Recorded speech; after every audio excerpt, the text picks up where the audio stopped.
Hello, everyone. Welcome to another episode of Q&A about future of science and technology. I seem to have been doing a bunch of live streams this week, so this will be at least different. All right, let's see. What do we have here? Ty asks, what are your thoughts on machine learning to create new genera? Like, what would be a good way to go about doing something like that, like a new genera of plants or animals? Wow, interesting. So, first point, how do new genera get produced normally in the course of biological evolution? Because, what's happening in biological evolution? There are small changes to the genome, and sometimes those small changes lead to organisms that manage to make more baby organisms, so to speak, in the environment as it is than with another change. And so sort of that becomes sort of a chain reaction of the change which makes an organism make more copies of itself, so to speak. That change will get copied more, and so that change will come to dominate the population. So that's kind of the normal way that that sort of biological evolution operates.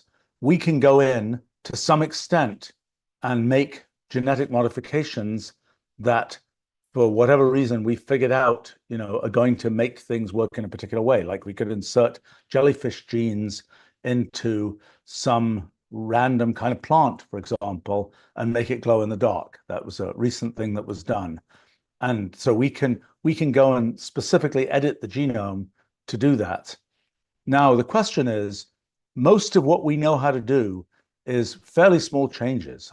Like, for instance, make a plant that is otherwise just like an ordinary plant, but happens to have jellyfish genes so it grows in the dark. If you said, can you make a plant that like has legs and walks around, we have no idea how to do that. And at best, we can make these kind of point changes. And typically the nature of those changes is have the organism produce some protein that it wouldn't otherwise produce. Like in the case of glow in the dark, it's this GFP protein that was found in jellyfish and so on. That is, the idea of, can you sprout extra legs or something? That's beyond what we know how to do. I mean, we don't even know one of the things that seems to be true for humans, many traits for humans, like, for example, human heights. We don't really know what genes control that. It seems to be a whole collection of them. It seems like most of the things that are kind of the sort of the large scale traits that you would say, oh, that's a different genera of critter. Most of those traits are spread across many, many, many different pieces of the genome. So it's as if we're kind of, we're taking a program that's running on our computer, and if we look at kind of the machine code of that program, probably it was written by a human, and in programs that are written by a human, the machine code will be somewhat organized. There'll be a piece that deals with closing the window. There'll be a piece that deals with editing, et cetera, et cetera, et cetera. But in biology, nothing like that seems to be true. It seems to be the case that the stuff that deals with, one aspect of, how your, finger moves or something will be encoded on chromosome 13 in this place, and something right next to it that controls something about how your finger moves will be encoded on chromosome 1 or something like this. The programs are just sprayed all over the place, and we don't know how to pull them together and read them. So if you say, is there going to be a way of making sort of a large scale change? The answer is right now that's beyond what we know how to do. I think it is, and will machine learning save us? No, I don't think so.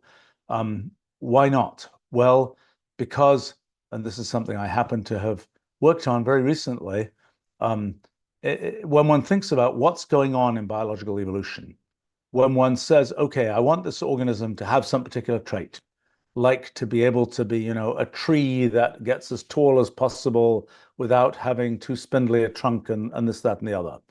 And you say, well, how does evolution achieve that? And I managed to make a very minimal model of that, where you can kind of see all the machinery going on. And it's not talking about actual trees with bark and all that kind of thing. It's very idealized relative to that, just bits on a screen, so to speak.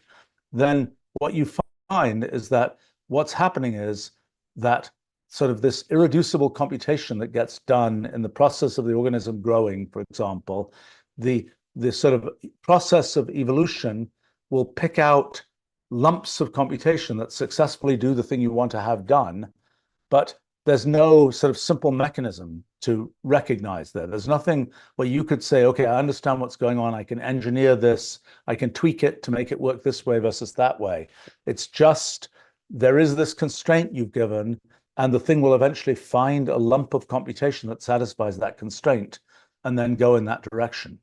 Now, actually, it's interesting, and I actually haven't looked at this, and I should, to understand the extent to which the information on what the thing does is distributed across the kind of very tiny sort of toy model genomes of these organisms that I'm looking at. But I think so, this machine learning is not good at dealing with computational irreducibility. It's not what current machine learning can handle, and I think it's not what machine learning in the way it's currently conceived can really get to. Machine learning deals with these kind of sort of broad searches, shallow computations, these kinds of things. So I think let's grow a major different branch in the tree of life. It just is not a plausible thing, I think, to have happen. It's not something, you don't get to have the many steps that you need to achieve that. You get to do something where it's sort of a small incremental change. I mean, one saw that, for example, with protein folding computation using machine learning. If the protein you're trying to fold is pretty close to a protein that's already been folded, which you've trained from, then all works well. If you say, go out and make me a random protein, then it will typically not do very well at figuring out how it should fold. And often there isn't data to confirm or deny that, but that's the impression one has. So, I mean, I think this idea of, can you sort of hack the genome to achieve things that are, for example, so morphologically different that they would be considered different genera, that seems very tough. If you're asking, can you make something that will produce this particular protein, like the jellyfish protein, the answer is that's much more doable, but that's just add a molecule, subtract a molecule, change this couple of molecules that are produced, not does the thing now suddenly have wheels or something. It's funny in sort of the science fiction world. I remember the original Blade Runner movie opens with a sort of a genetics hacker who has all sorts of little critters around his apartment or something that are like opening doors and doing this, and it's kind of special purpose biology organisms. And I think that is a very hard to achieve situation. So I think and the whole question about how do we evolve different genera of organisms, one doesn't know a lot about that. I think the little minimal model of evolution that I made a couple of months ago is the first time actually one can perhaps do a real study of sort of how this kind of branching in the tree of life really works. And I had some examples of that.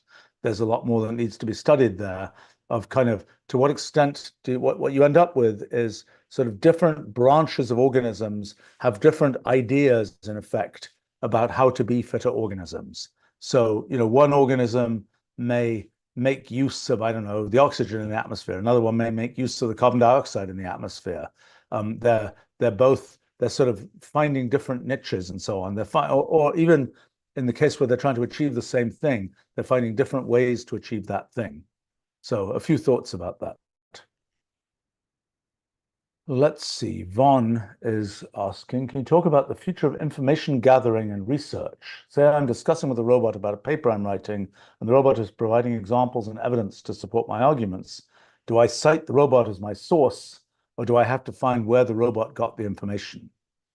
Okay, so that's always an interesting question. Where is the ultimate source of information? And this is something we deal with Wolfram language. We've dealt with Wolfram Alpha and so on. I think the thing that is important to understand about sort of that supply chain of information is where's the place where somebody is somehow taking responsibility for this information? They may not be the original producer of it, but they're somehow taking responsibility and say, hey, I actually looked at this and I think it's right type thing. And it's kind of like, do you cite an encyclopedia or do you have to go back to the original sources? No, you cite the encyclopedia because the encyclopedia is taking responsibility for what's in it. Do you cite Wolfram Alpha or Wolfram language? Yes, you do, because we're taking responsibility for what's in there. Do you cite, do you cite Twitter, for example, or do you cite the person on Twitter? Well, you cite the person on Twitter. Twitter itself is not taking responsibility, or only very, very little, for what's there. And similarly, it would be interesting question. If you have, for example, I don't know, a conference proceedings or something, and there's a paper in there, and there are people who edited the conference proceeding. It's conventional to cite those people, partly because they're part of the chain of taking responsibility for the thing that you're quoting. So now you ask about AI, and the question of when. So in a situation like Wolfram language or Wolfram Alpha, I think it's pretty clear cut. The thing you cite is the place where responsibility was taken by an entity capable of taking responsibility. Now, if the AI went and kind of foraged a bunch of information and then is presenting it to you, well, kind of good luck to you. I mean, that is fraught with difficulty, because the way LLMs work, for example, being able to, well, there's a little bit of technology now to sort of go back and find the original source, but in terms of what the LLM made up to say this is a citation, it's as likely as not to be something completely made up. So if you would be, in a sense, right to cite it, because it is doing something that it alone can take responsibility for. And by the way, it may be full of nonsense, but then you're citing that so people know where it comes from, and they know it is potentially full of nonsense, so to speak. So I think I have to say that in terms of sort of how do you find information for research purposes, I think it's something that for a really long time, really long time, back to the 1970s, it's been possible for technical papers and things to do keyword searches and such like. And that's a pretty good source. Nowadays, it's become possible to do these broader kind of, what was the general view of this among sort of a whole collection of documents of this kind. And that's something where you can potentially, you can expect something somewhat useful from the LLM, but you can't expect something sort of formalized where you can say, yes, this is the precise answer type thing. Something sort of intermediate between these things is vector databases and RAGs, where you're saying, okay, in a traditional keyword search, you're saying, show me the article by Smith about porcupines or something. And it's like Smith porcupine. And it's definite anchor words where you're just doing a search. Well, in a vector database, what you would be doing is taking, let's say, sentences or whatever from the document and grinding them up into vectors of thousands of numbers. And then there's a vector of thousands of numbers that somehow is typical of things about porcupines and things about this and so on. And then what you're doing when you look up in a vector database, a sort of semantic search, is you're saying, this vector of numbers associated with the question I'm asking, what vector of numbers is closest to that vector from the things that I stored? So for example, in the latest version of Wolfram language, we have this whole functionality around semantic search and create vector database where you can feed it 1 million documents, let's say, and grind it up into sentences. You've got, 1 billion sentences, and each sentence has a certain vector associated with it. And then if you ask the question about porcupines, then it's going to be able to very quickly tell you what vector, what sort of meaning-like vector is closest to the one that has the meaning of the question you're asking about porcupines. And again, that's not, when you do a keyword search, assuming the data wasn't bad and things weren't misspelled and so on, you're pretty confident you found all the papers by Smith about porcupines, assuming that it's a fairly deterministic thing. by the time you're using a vector database and does, hedgehogs and porcupines, do they mix up and do they not mix up and so on, it gets fuzzier. By the time you're going through a whole LLM, it's even much, much, much fuzzier.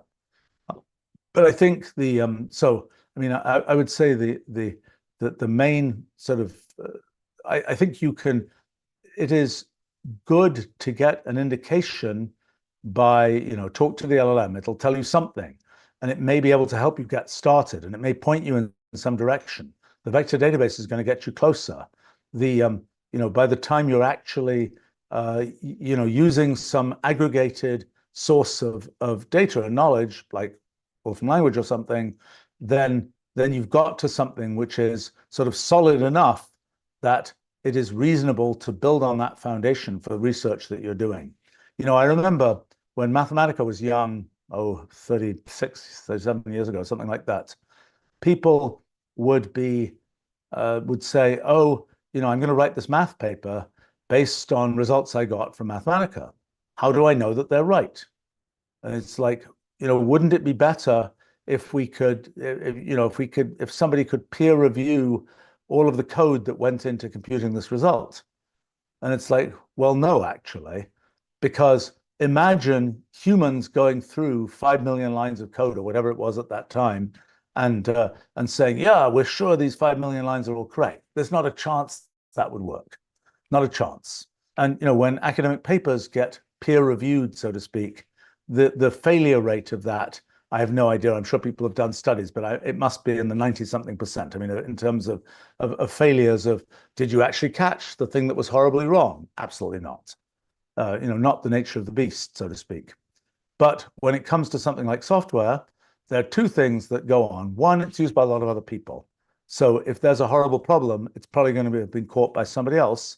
And two, even more important, you can do automated software quality assurance.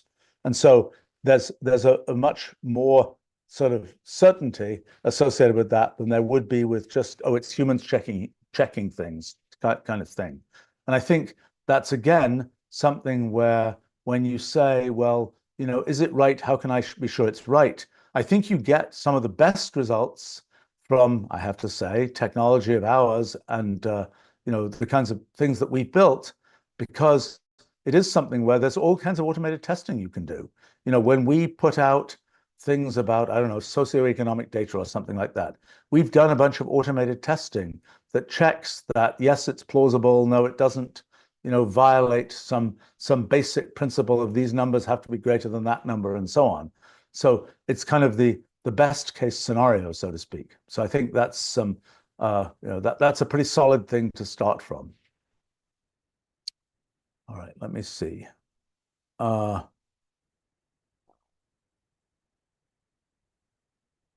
Well, let's see. We've got so many questions. You guys ask such interesting questions here.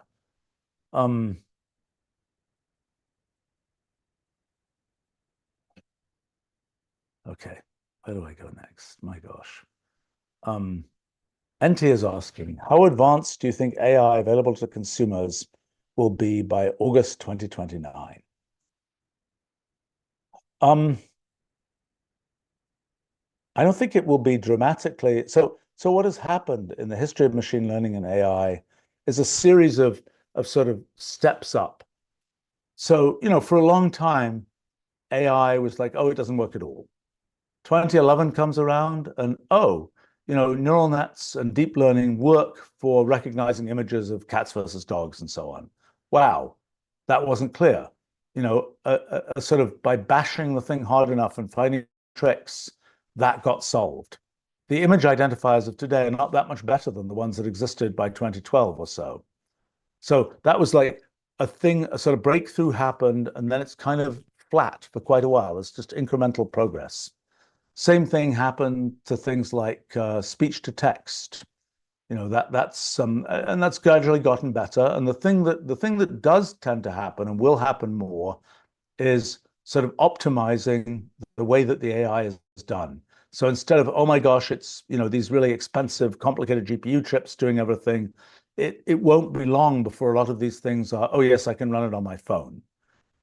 So that's one thing that will happen, and that will change a bunch of use cases of what people are prepared to do with AI, what they do with AI, and so on. But in terms of, what kinds of wows will there be associated with, well, now it can do this?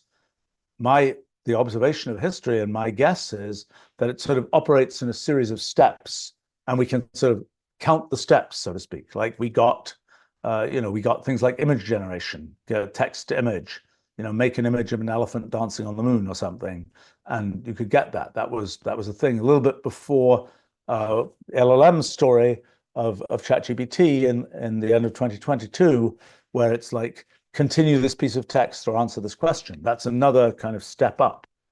I think that what happens, I don't think it will be another kind of, oh, wow, now AIs can suddenly do this. I mean, there'll be a few of those, like, oh, describe a movie, make a reasonable movie. That's beginning, but not quite there yet.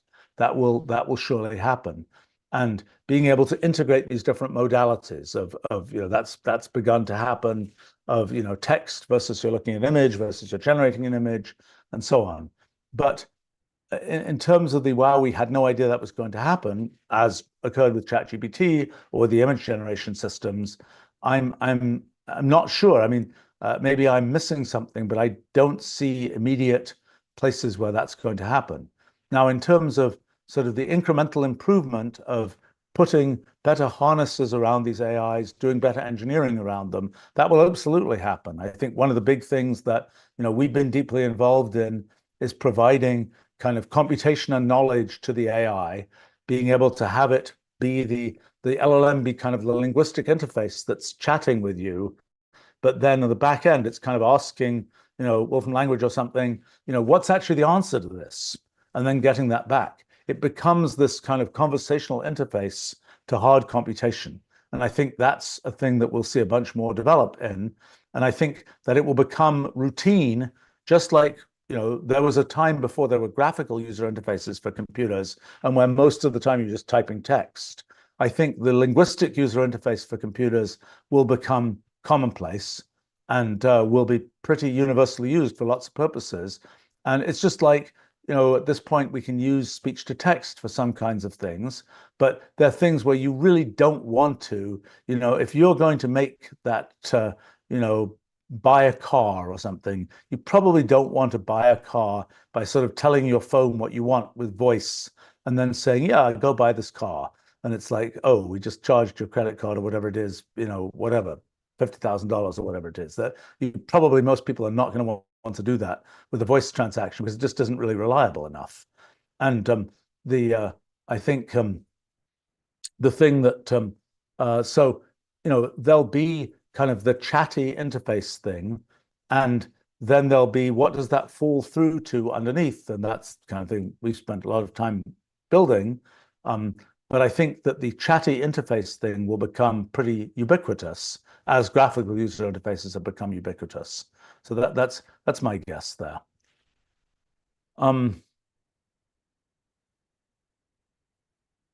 Let's see.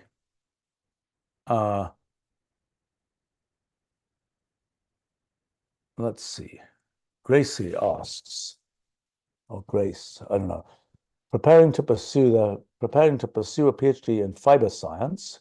My research interests lie at the intersection of computational materials science and sustainable textile innovation. Background in pharmaceutical sciences, been exploring how advanced computational methods can be applied to fiber science, specifically in developing smart and sustainable textiles. How do you see quantum computing impacting the modeling and simulation of complex fibers and polymers? My gosh. Well, let's see. I'm not a big believer in sort of magic from quantum computing. I think that the first question is sort of, what's the whole kind of, what is one trying to achieve? Where do the fibers we have right now come from? There's cotton, there's wool. Cotton's from a plant, wool's from an animal. Nylon is, is a polymer that's just sort of made in a lab, or made in industrial process. And I suppose an interesting question would be, what sort of what's the what do you want from your fibers, so to speak? Now, I see people doing things like, having knitting wires into clothes and so on, so that you can have kind of, or knitting kind of active components into clothes, for example, so that you can have, yeah, the display that's just integrated as part of your shirt or something like this. And who knows what fashion could happen if we no longer have static clothing, but we have, billboard style kind of programmable clothing that can have that doesn't just have kind of shimmering things or things that has a full play a movie on yourself kind of story. I mean, I think it depends on what direction one's going in. I think there are things where making sort of things more programmable. I think there are other questions like, can you make, oh, here's a question. Can you make something where, okay, I mean, a big trend in a lot of areas is have a thing be more programmable, so to speak.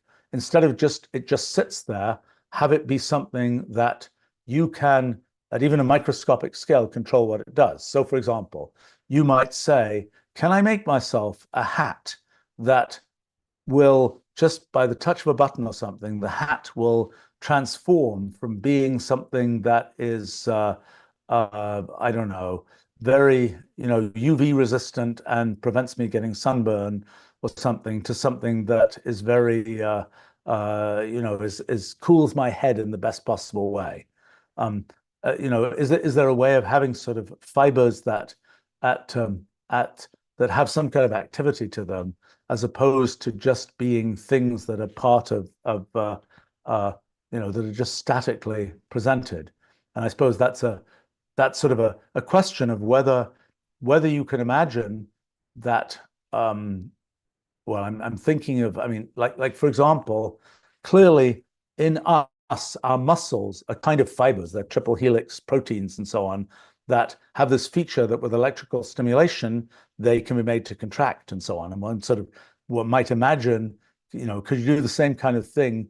I don't know whether that's really I don't know whether for clothing or for other purposes, where you have some sort of thing where the actual individual fibers have some special activity that you can control in some way.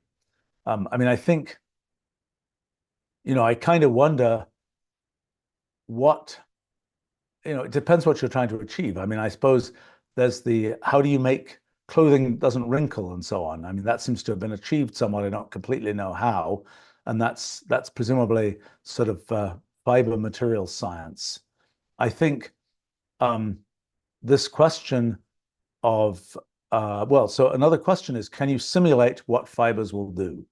In other words, if you imagine, oh, I'm going to make this fiber and I'm going to use this particular molecule or whatever else, oh, I'm going to spin the thing in this particular way, what will it do when I put lots of them together? And I don't know the state of simulating that type of thing. I do remember, oh gosh, it must be 30 years ago now, was when in computer graphics, there was this moment where people could do fabrics.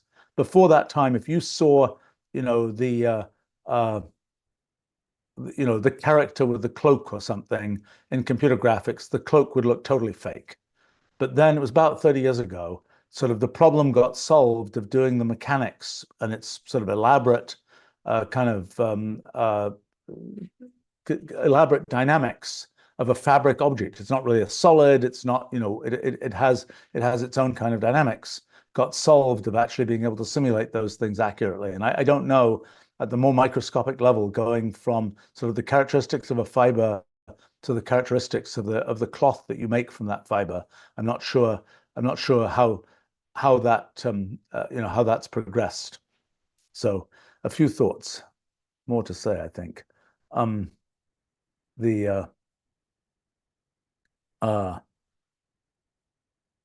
Let's see. Oh my gosh, so many interesting questions. All right, let me try going through a few of these here.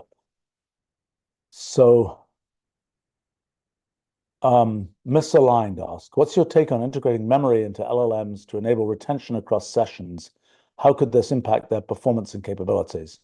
It's really not that difficult to maintain retention across sessions, you really just have to tell the LLM, okay, summarize what happened in this previous session, and then you feed that as part of the context to the LLM for the next session. So, for example, we're building an AI tutor system. It's a rather difficult project, but one of the things that's an issue there is how do you go from lesson to lesson, kind of remembering what happened before? And what we're doing is we're having the LLM summarize what happened in the previous lesson. That's useful for other purposes as well, for people who want to know, is this kid actually progressing? Can I read something about what's going on? But it's also useful for the LLM itself, because then it can look at the summary of the previous of what happened in previous sessions.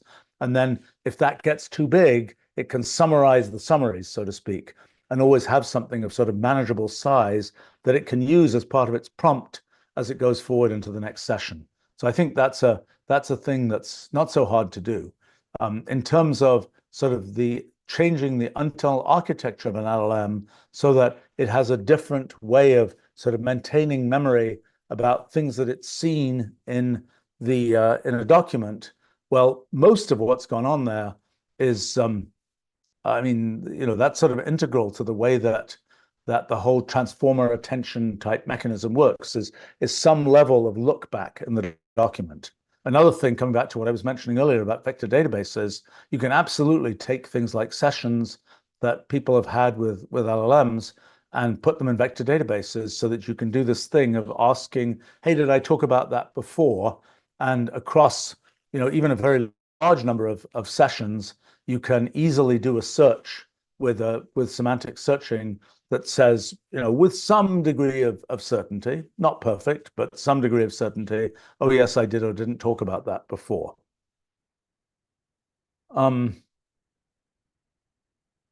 Let's see.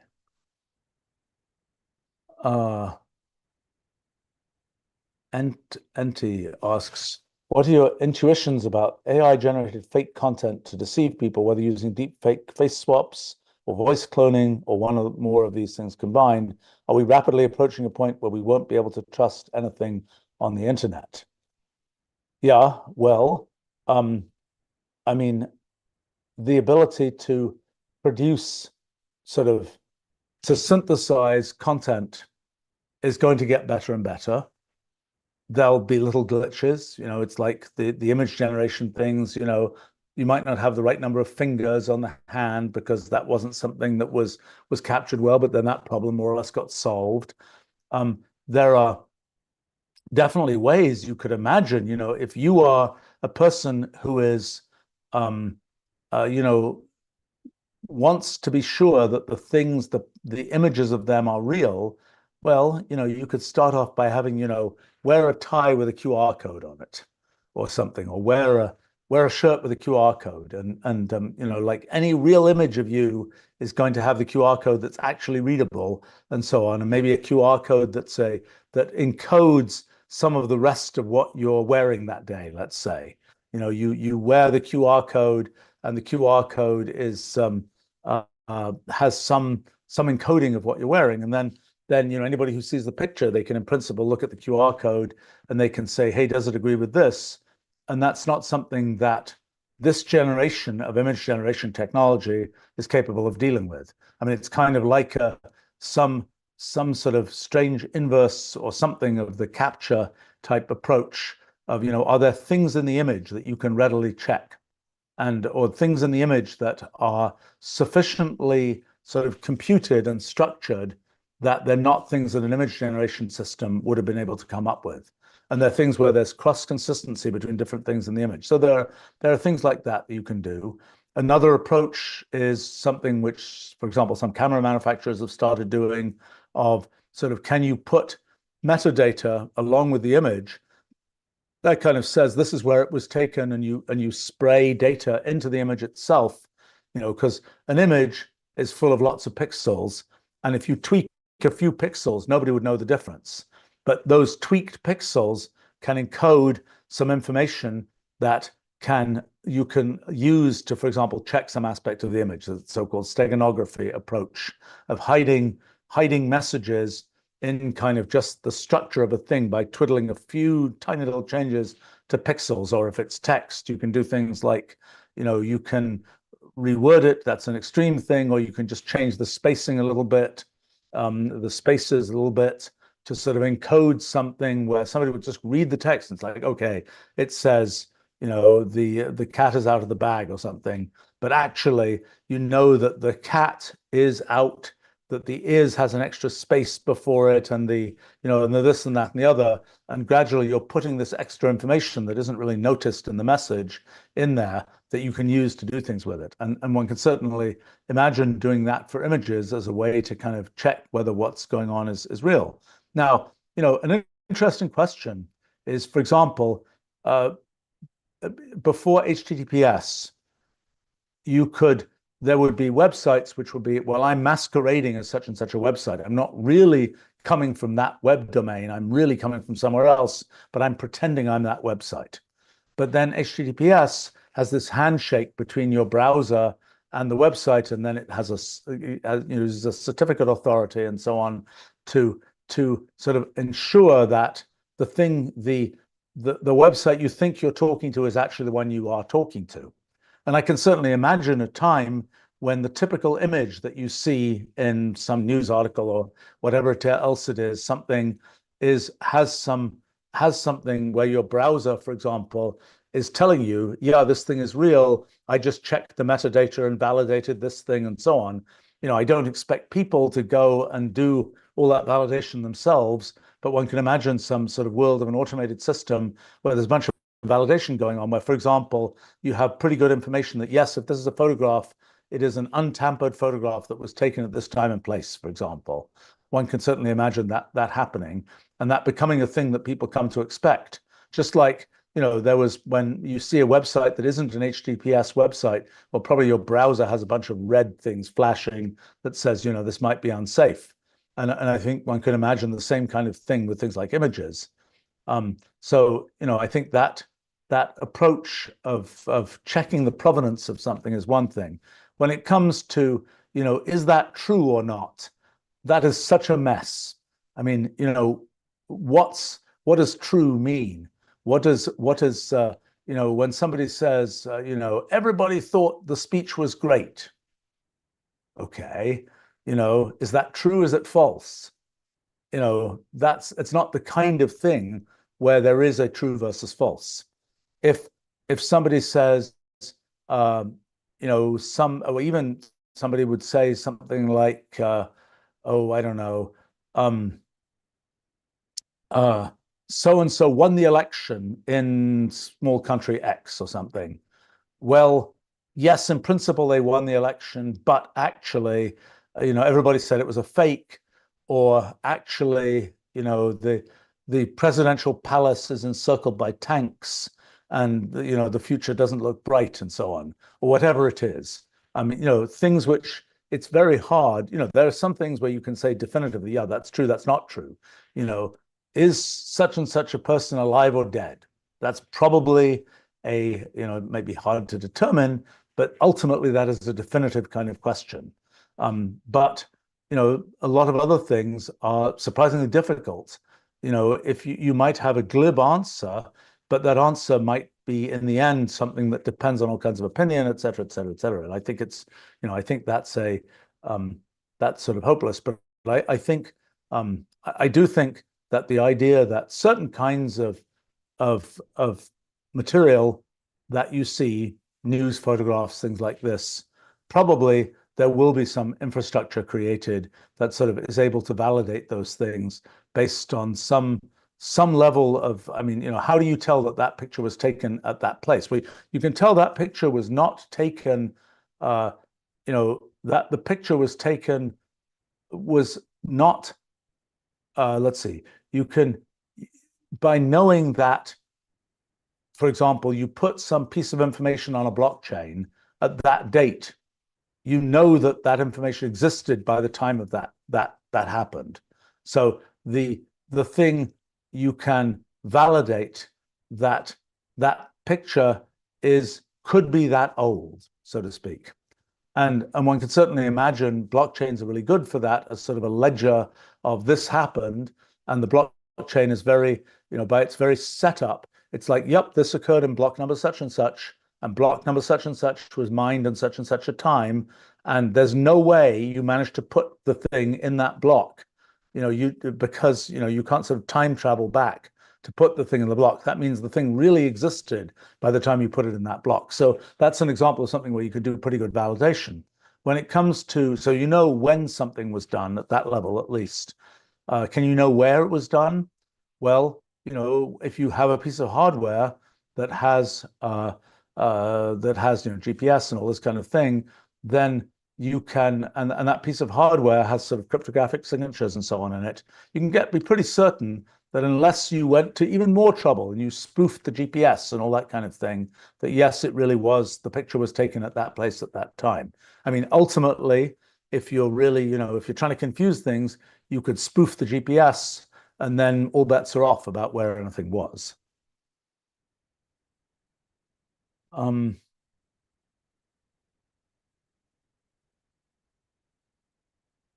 Okay, very different question here. From KD, when do you expect the discovery of life on an exoplanet? Depends what you mean by life. And that's complicated because we have N of one. We only know one example of life. And life on Earth, sort of all life on Earth is derived from a common ancestor that actually probably existed surprisingly short amounts of time, a few hundred million years maybe, after the formation of the Earth. So there's a common ancestor to all life, and seems to these days go by the name of Luca, the lost universal common ancestor. And it already has tons of stuff that is features of life as we know it, the cell membrane, the RNA, DNA, this whole setup, so to speak. So, in our one example of life on Earth, a lot of stuff, very detailed stuff, is a particular way. Now, if we ask, well, what's the generalization of life? What is something which is kind of like life, but isn't quite the same in detail as life on Earth? Well, we don't really know. It's probably something that involves some sort of molecular scale computation of a kind that doesn't occur in other kinds of natural systems, et cetera, et cetera, et cetera. But there's plenty of computation that goes on in any natural system.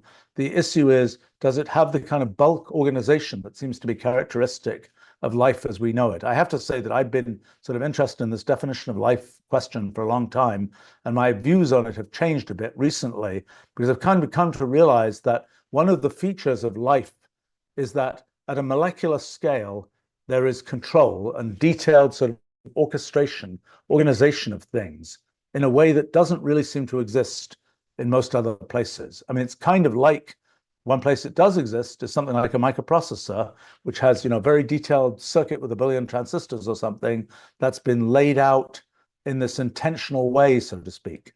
In the case of life, it's, evolved through some kind of process of biological evolution, but it still has some very hard to put one's finger on purposefulness to it. I don't know how to characterize that purposefulness. I'd really like to know. I think it's an important theoretical foundational question in biology. But with that kind of definition of life, something which has this kind of bulk organization at a molecular scale, that's a reasonable level of definition, I think.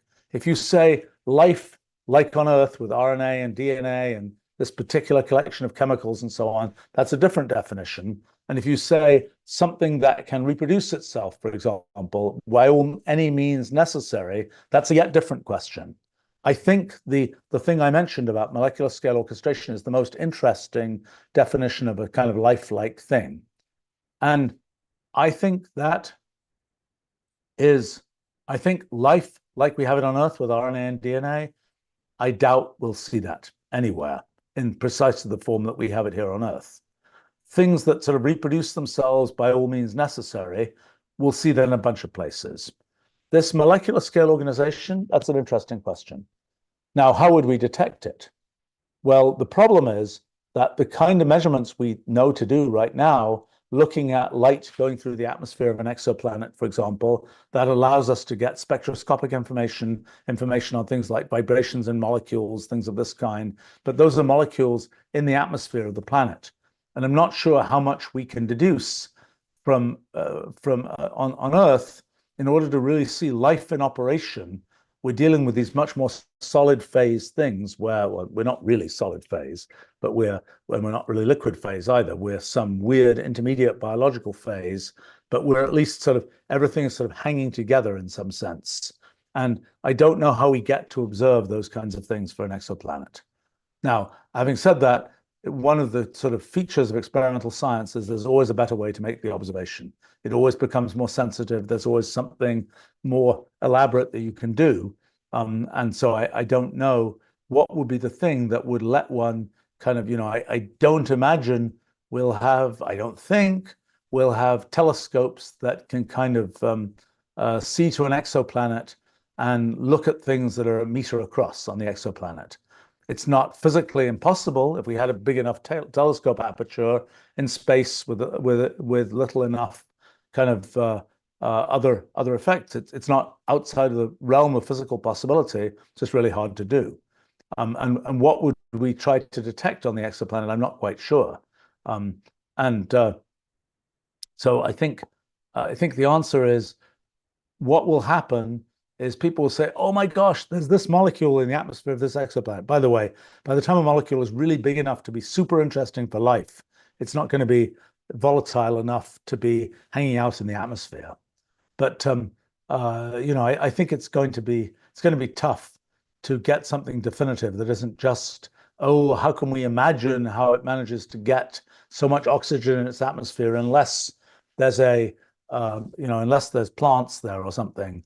I think those arguments will be nonsense. I think this, how can we imagine how it gets so much oxygen without plants? Well, actually, it turns out there's a type of rock that we don't happen to be aware of, where you crush it up and you combine it with methane or something, it produces lots of oxygen or something like that. There'll be a way that the geological system managed to find that was just not one that we imagined. So I don't think those indirect indications will be terribly accurate.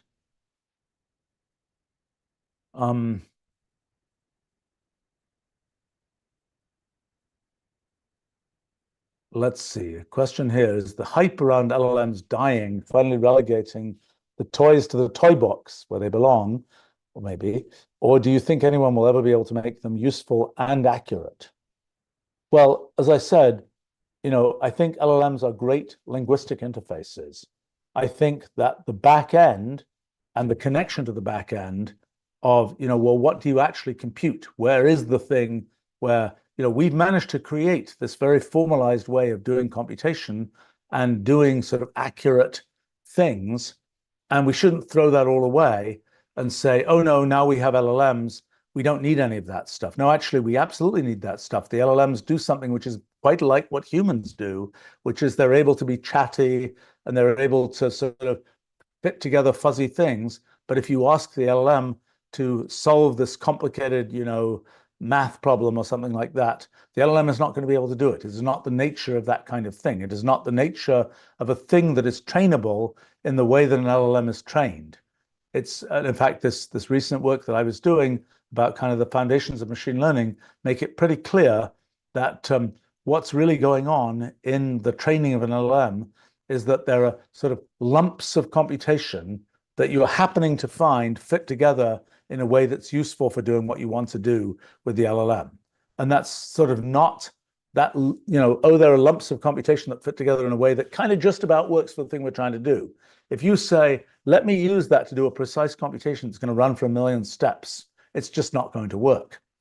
Now, an interesting question is whether, like the things I've done on sort of foundations of machine learning, whether they will give us any hint about how to much more fine-grain the process of having an LLM call tools and so on, rather than the LLM is running and then it generates a prompt inside itself saying, now call this tool, and it's all sort of textual and so on. Is there a way of kind of making a more fine-grained call, more fine-grained kind of neural implant to the LLM? We don't know yet. The stuff I've done recently, I think, is the best shot we have to actually see how that might work, but I don't know it yet.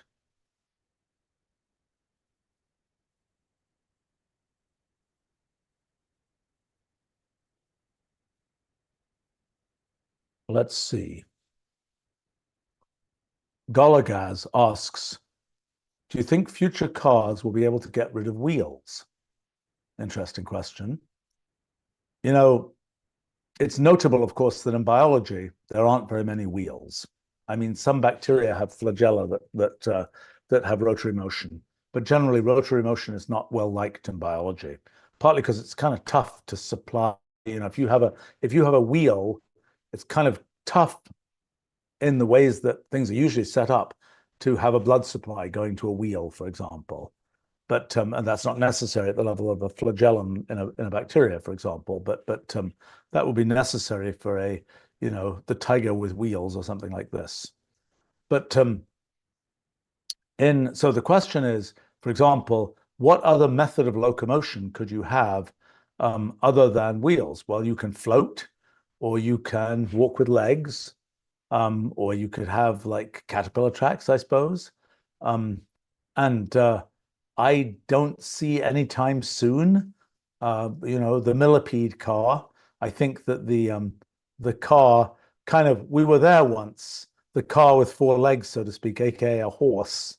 And I think, you know, the smooth ride, you know, if you want a smooth ride, don't have a four-legged animal. It's because obviously, I mean, by the time, if you were riding a millipede, you would have a smoother ride. And you know, you can ask the question, will there be millipede cars? And I don't really see it. It doesn't seem, I mean, it doesn't seem like, now, is it the case that there will be useful things from having millipede cars? Well, you could go over all sorts of interesting terrain. And, you know, one of the things that happens is in a lot of these kinds of devices, the big issue is control. I mean, that was, you know, the Wright brothers with airplanes. That was sort of the big breakthrough, was figuring out more about how not the forces needed to fly, but the control you needed to keep the thing stable as it flew. And that's what, for example, held up things like drones, for instance. If you want a human controlling, you know, 8 rotors or something like that, good luck. Humans don't manage to do that. You need a microprocessor that is able to respond to signals quickly enough and so on to be able to change rotor speeds and whatever else to keep the thing stable. So I guess the thing to say about that is, as you know, people have built flight controllers. I don't know of anybody who's built a millipede controller yet, but I'm sure that's possible at this point. And you know, so maybe coming soon, I suppose, but I'm not sure that's it puts a different spin on sort of the notion of caterpillar tracks, except it's not a caterpillar, it's a millipede instead, of having, you know, of having the thing run around like that. Now, I mean, the other possibility is to fly. And the main problem with flying is it takes a bunch of energy. And like the form factor of, you know, it depends on how much energy you can store in your batteries or whatever else you're using as your sort of energy density, dense energy source. I think that, you know, one of the things that also made drones possible was better battery technology. And there's nothing, so far as I know, that sort of ultimately limits, there are limits, but they're far away in terms of what, in principle, you could do with sort of storing energy in something. So, you know, the real question then is, do we get flying cars anytime soon? And, you know, I think that really a lot has to do with, well, do we have the energy density? Do we have, you know, if your flying car can fly for only 2 minutes and then has to be plugged in for an hour, that's really not going to cut it. I think the other issue is, do we have sort of complete stability of the flying car? That seems much more plausible. That seems like that's a thing that one could achieve now. And I know some designs of flying cars have the, if all else fails, deploy a parachute type thing.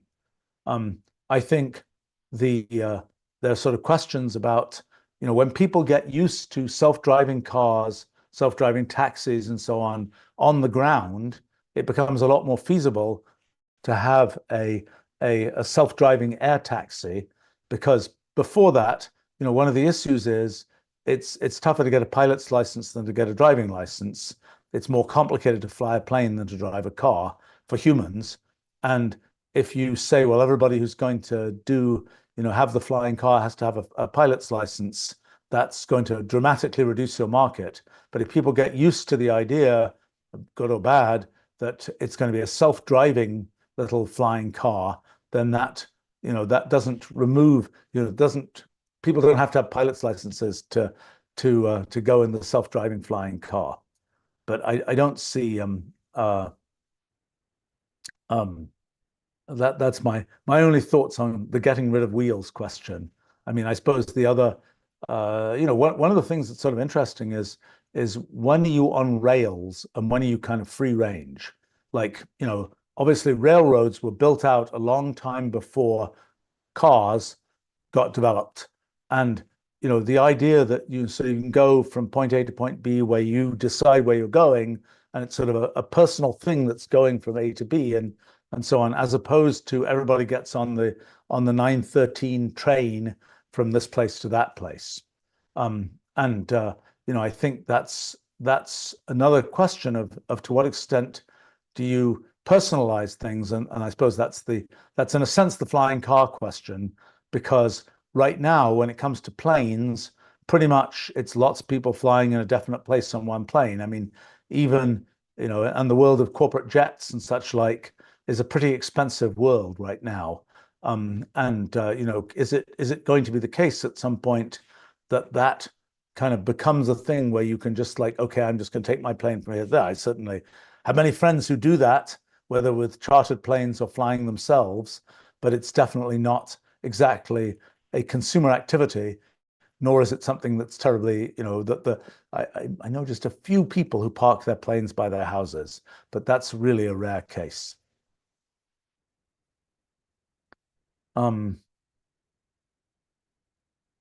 Let's see.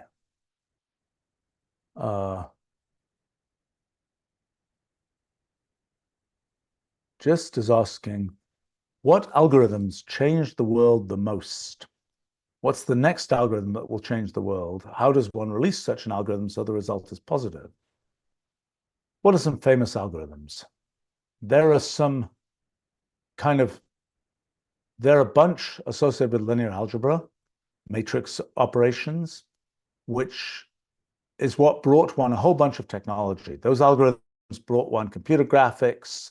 They brought one a bunch of things to do with sound encoding and so on. And they now brought one, for better or worse, because I don't actually think those algorithms are quite as necessary as one might have expected. They brought us neural nets and the current episode of machine learning. But there are many other algorithms that are much more behind the scenes. For example, one algorithm, I think it's probably the most used algorithm in history, is linear feedback shift registers. So technically what that is you have this row of basically cells that have ones and zeros in them, and a shift register is this sequence of ones and zeros in this register, and at every step it's shifting, so it just shifts one down, and one of the bits sort of falls off the end. Okay, a feedback shift register is something where you take bits in the register, and when you have to fill in more bits to sort of feed the register, you're filling in those new bits from bits you already had. And you fill them in usually by taking the XOR, the sum mod 2 of those bits, and you have certain taps on the shift register that say, pick element 10 and element 14 and element 27 on the shift register. And the shift register is of length 37, let's say. And at every step, pick those from those taps, add the values 1 or 0 mod 2, and then feed those back as the new value and then shift it again. Okay, sounds kind of simple, but when you do that, there are certain combinations of taps and lengths of shift registers and so on. And with those combinations, that shift register is a maximal length linear feedback shift register. So here's kind of the deal. If you have n elements, they're each either 1 or 0, there are 2 to the n states of the shift register. And turns out you can get shift registers where they don't cycle until you've gone 2 to the n minus 1 steps. Okay, so what, you might say? Well, let me give you examples where that's used. Turns out a huge number of signals all over the place are encoded with linear feedback shift registers. So For example, GPS satellite signals are encoded that way. Why? Because the GPS satellites produce a shift register sequence that doesn't repeat for, I don't remember what, 11 days or something. I forget the exact time. But it takes, actually, there's even one that goes hundreds of days, I think, before it repeats. Why is that relevant? It's relevant because when you try to figure out where you are, the question you have to ask yourself is, well, at what precise time was the signal sent from the GPS satellite? And what you want to know is sort of, I get the signal, where is it in the sequence? Well, it turns out in these linear feedback shift register sequences, because they don't repeat for such a long time, and there happens to be a pretty easy algorithm for knowing, given this sequence of bits, where does it occur in that shift register sequence? Is it at the million billionth bit plus 17 or something? Yes, you can tell that. And so you can get that, you can use that to get timing information from GPS. So that's one use. Another quite different use is in at least up to 4G telephony for cell phones. You get these shift register sequences. They're sometimes called pseudo noise sequences because they go, bit, bit, bit, the ones and zeros and so on. You get these sequences where they kind of look random if you look at them on a small scale. And that's used to set it up so that you can have many channels of communication, and each channel is encoded by a different shift register sequence. And if you just look at them in sort of large scale, they just look kind of random, unless your phone happens to know, oh, it's shift register sequence number 173. And when it uses that particular one to do the decoding, then it's like, oh, I know what's being said here. But the other ones kind of look random. And that's a way of, it happens to be a way of packing sort of more data into a limited frequency range. So that's another use. Then pretty much every display, that the data that is going from the computer to the display is encoded with the feedback shift register sequence. Why? Because it turns out that when you do this kind of pseudo noise type thing, one of the things that happens is you have about the same number of zeros and ones. Well, if you are sending data and you've got a ton of zeros and very few ones, it's just electrically much more difficult to deal with that, because you have to you can't sort of balance voltages and things in the same way as if you have a sequence where it's kind of about the same numbers of zeros and ones. It's just the detailed pattern that determines whether you have a picture of an elephant or a pig or something on your computer screen. And so it's very typical for the data, for these sort of electrical reasons, for the data to be encoded with a feedback shift register sequence to be so that it has about the same number of zeros and ones. Actually, I did work out at one point that the feedback shift register sequence algorithm has been used 1 octillion times, roughly, in the history of technology. And it's also used for data and memory and things like that. So that's a very behind the scenes kind of algorithm. There are also algorithms that are used, for example, algorithms for addition, multiplication, those kinds of things. There are some algorithms, that type of thing. Now, there are other sort of algorithms that are important. There are algorithms like graph routing algorithms. How do you find, if you're going to run a big social network, you need to be able to sort of find who's connected to who. How do you do that routing? That's a very similar problem to the problem of, given the network of streets in a city, if I want to go from here to there, how should I find a route that goes from here to there? There are a collection of algorithms for doing pathfinding in graphs, which are also fairly important. Then there are the machine learning algorithms, where kind of the meta statement is, if you kind of bash the thing hard enough, it will learn stuff. There are optimizations to that, which I actually think in the end will not turn out to be all that important. They're in practice important right now because of the details of how machine learning is done. My guess is that in the long run, they won't actually be terribly important. Now, okay, what other algorithms? There are encryption algorithms. That's another type of algorithm where famous ones are things like the RSA encryption algorithm that uses the fact that for making public key crypto systems, where it's using the fact that you can that it's harder to factor a number into primes than it is to multiply a bunch of primes together to get a number. And that asymmetry is crucial in kind of letting you sort of set up things where you can say, I have this digital signature. I can prove to you that this is true, but you can't generate one of these. You can check it, but you can't generate one, and so on. And that's used all over the place. Now, the actual that algorithm is kind of a crisp algorithm. The ultimate algorithms that are used for large-scale encryption do not tend to be nearly as crisp. The algorithms kind of AES, oh gosh, what's the number? 256 maybe. I forget what these algorithms that are used for kind of large-scale stream encryption don't tend to be nearly as clean. They're not sort of easy to describe algorithms. They're these things where, oh, you've got these layers of substitutions and permutations and so on. They're actually very similar to the Enigma machines that were used for encryption by the Germans in World War II, but scaled up a lot. And those tend to be sort of very messy kind of pseudo algorithms, so to speak. I think another algorithm that's pretty important is hashing algorithms, which is similar to encryption algorithms, but hashing is you want to know, have I ever seen this word before?